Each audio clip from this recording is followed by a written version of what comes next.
Satara police अधीक्षक यांच्या निलंबनाचे Birsa fighter संघटनेकडून समर्थन, बडतर्फीची मागणी। विधानसभा अध्यक्ष व विधान परिषद उपसभापती यांना बिरसा फायटरचे निवेदन।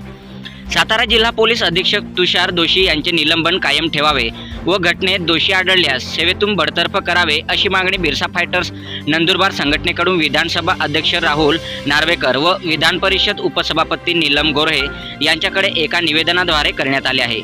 मागणीचे निवेदन तहसीलदार शहादा यांच्यामार्फत पाठवण्यात आले आहे। यावेळी बिरसा फायटरचे राष्ट्रीय अध्यक्ष सुशील कुमार पावरा, राज्याध्यक्ष गोपाल भंडारी, राज्य उपाध्यक्ष गणेश खर्डे, जगदीश पावरा, पप्पवाया, दिलीप मुसळदे आदी कार्यकर्ते उपस्थित होते।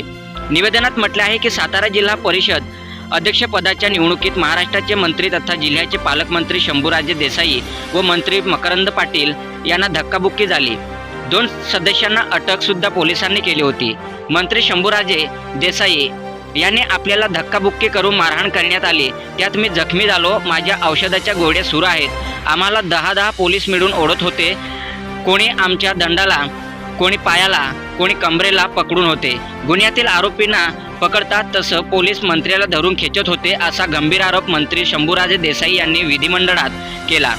यानंतर विधान परिषदेचे उपसभापती नीलम गोऱ्हे यांनी सातारा जिल्ह्याचे पोलीस अधीक्षक तुषार दोशी यांच्यासह धक्काबुक्की करणाऱ्या पोलिसांवर निलंबनाची कारवाईचे निर्देश दिले।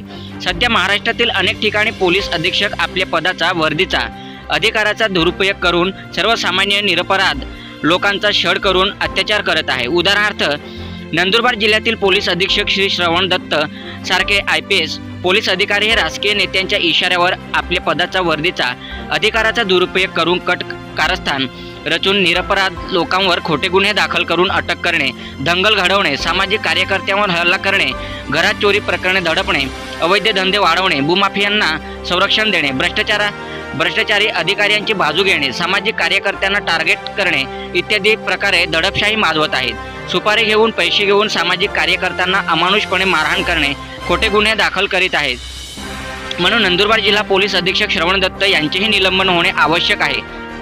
अशा पोलीस अधिकाऱ्यामुळे जनतेचा पोलिसांवरील विश्वास उडत आहे। अशा वादग्रस्त IPS पोलीस अधिकारी, पोलीस अधीक्षकांमुळे पोलीस विभाग कलंकित होत आहे।